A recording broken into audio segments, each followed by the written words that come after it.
by the way, people that were in St. Paul last night, we're going to see the 50th anniversary of the Doobie Brothers. And Michael McDonald, of course, back with the band. Yes. Now, the Doobie Brothers are the Doobie Brothers. And I've seen the Doobie Brothers with and without Michael. And obviously, Michael sang a lot of their biggest songs. And so if you're going to the show. So the band comes out, plays a couple songs, and there's no Michael. They're like, where's Michael? And everyone's waiting for this entrance to see the long gray hair guy come with his black jacket.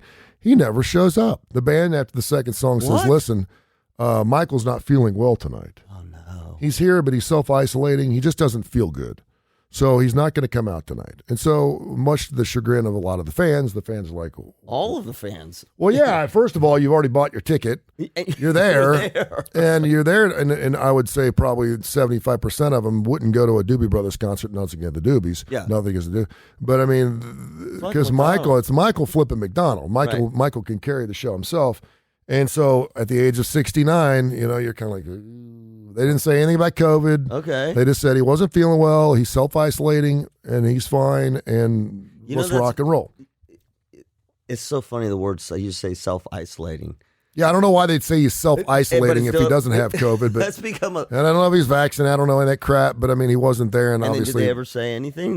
No, they just played the show, and people enjoyed the show, and obviously they were disappointed that Michael wasn't there, but... That was like, God rest his soul, that was my Kobe moment, right? Fly out to L.A., going to go see the Lakers, one of Kobe's last games. They do the openings. Everybody's coming out. I'm just so verklempt, and I'm like all there. I'm not paying attention, and then wait, where's Kobe? Oh, he's maybe on the bench. Maybe he's on the bench because he's resting, and then I'm scanning the bench. No Kobe, and much like you, I paid my money. There I was. It was a good game. You felt like you were ripped off. Yeah, I really did. I mean, I really did. I mean, I feel like I was. Yeah, I kind of. You were ripped off. Yeah. You were there to see Kobe, and you didn't see Kobe. Yeah, he was sitting on the bench. I mean, no, he wasn't. He wasn't even in the house. He was isolating. Okay, or he was resting or rehabbing. I mean, we all have a tour story or a concert story where we went and the band either sucked. Yeah, they played a really short set. I mean, I've seen Motley Crue 2 or 3 times where they just walked off the stage. Hank Williams Jr. is another one where you just expected to see 16 or 17 minutes and he was going to walk. And people get used to that. If you got a half an hour out of it, you're like, hooty hoo. Have there been any update reports? No, there's nothing out there. And so, but when you go to it, and I kind of feel like it was a ripoff because it sounds like it was something last minute. I'd like to think the Doobie Brothers didn't know earlier in the day that Michael wasn't going to be there, and it wasn't a money grab. Because they're like, okay, we are the Doobie Brothers, and we can go without Michael. I don't know who sang Michael's parts and I'm assuming he was going to play some solo stuff too. So you're kind of like, as a fan, now if this was like an $89 ticket, I'd be pissed. Right. If it was like a State Fair $17.50 kind of thing, you got nothing to worry about. Or if he had, I mean, again, you know, we've seen it's not, it doesn't pertain to this show and the style, but like we've seen the Justin Bieber where he was out there and he vomited everywhere because he was feeling sick or whatever. It is interesting in this day and age when they say you're self-isolating. Yeah. Although you would think if it was a COVID thing, that why not say, you know, he's not feeling well. Yeah. Well, I guess that's it's personal. It's personal. And you know what? It makes sense. It makes sense. He's not feeling well. Yeah. We don't know what's wrong. We're taking precautions. You know, and sometimes I'm thinking to myself, would I rather them cancel the show? Well, yeah. Because a lot of people, they tailgate, they're getting ready for the show, they're talking about it all day. They cancel the show, do you get a refund? Well, sure you do. Or they postpone it and set for another date, and then normally your ticket's good for that show. This is going to happen. But I'm just kind of like, again, it was last minute. I don't know if they're doing COVID protocol before. I have no idea.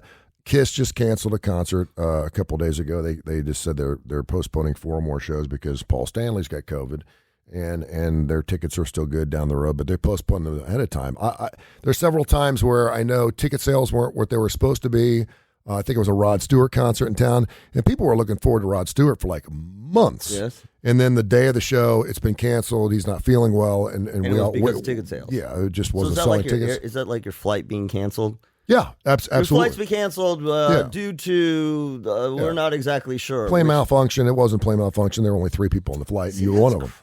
It is crap. I mean, I'd rather you tell me. I would too. I think the fans can take it. Well, and tell me we didn't sell enough tickets, so we can't play the show. Yeah, I saw George Carlin play down at the BJCC Concert Hall. This is 11, 12 years ago, so it was probably 20. And he had a really bad head cold. And George would come out a lot of times with index cards, and he would try out new jokes during his tours. And people knew that, and so he'd put a bar stool out there with cards, and he would reference his cards during his stand-up. He's like, if you don't mind, I'm going to try some new stuff out. And people loved George Carlin because they knew they were going to hear some of the old stuff and some of the new stuff. But he had a massive head cold, and I mean, the guy was miserable. Yeah. And he came out and said, man, I was trying to figure out whether I was going to do the show tonight. I feel really, really bad, but this is what you paid for, and I want to give you the best show I possibly can. And he basically said, if you don't want to be here, leave, and I'll refund your money. I don't know how that would happen. I don't know the ramifications of that.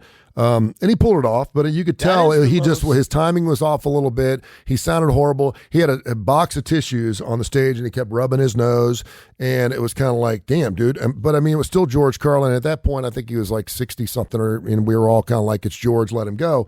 But I mean, yeah, the concert experience, this is for people that go to 20, 30 concerts a year, oh, that's right, Wednesday night is Def Leppard, let's go. But for a lot of people, they only go 1 to 2 a year, and it's an event. I mean, it's like it'd be like Jimmy Buffett, who's playing in Tuscaloosa in a couple months, coming out, at least give me a day in advance. And I'd like to think that, but nothing against the Doobie Brothers. I love them. I brought them on stage. I've got their stuff signed. I love Michael McDonald. But if I'm going to see Michael McDonald, well, I bet 70% of the people wouldn't go see the Doobies if Michael McDonald wasn't there, and it's the 50th anniversary. I'd rather have you cancel the concert. Yeah. Because the stuff was super good. The whole comedy George Carlin thing. Yeah. It's one thing to say, I'm not feeling well, but we're going to play a song, right? I'm going to sing it. Yeah. Or I'm not feeling well, but I'm going to get out on the field. Yeah. I'm sorry, I'm doing the psychology of this. You're a comedian. Right, so you're supposed to come out. You're going to come out, and we're there to laugh. Yeah, yeah. But it just doesn't make sense. And he was funny. He was good. I know, but if it ruined. I'm not feeling good. I'm feeling sick. I know. I'm going to do my best, and now I'm going to be funny. Well, it's the same thing as this radio show. What did I tell you? No one cares if you're tired. No one cares if you're tired. But no one cares if you're sick. People listen to Kurre and Klapow or their favorite morning show or their radio show, and they want to be entertained. And so these people go, man, I'm sorry, I just don't feel good today, but I'm going to fight through it, and I really appreciate your understanding. Listeners don't care. So they pay good money or their ears to listen to Kurre and Klapow. The last thing they want to hear at 7:30 in the morning on Facebook Live or the Kurre and Klapow show on KCAS Radio. If Damon Johnson comes on at 8:30 this morning, man, I just don't really feel good, but I'm glad to be on the show. Came on, he's a showman. He knows. You have a story. Yeah.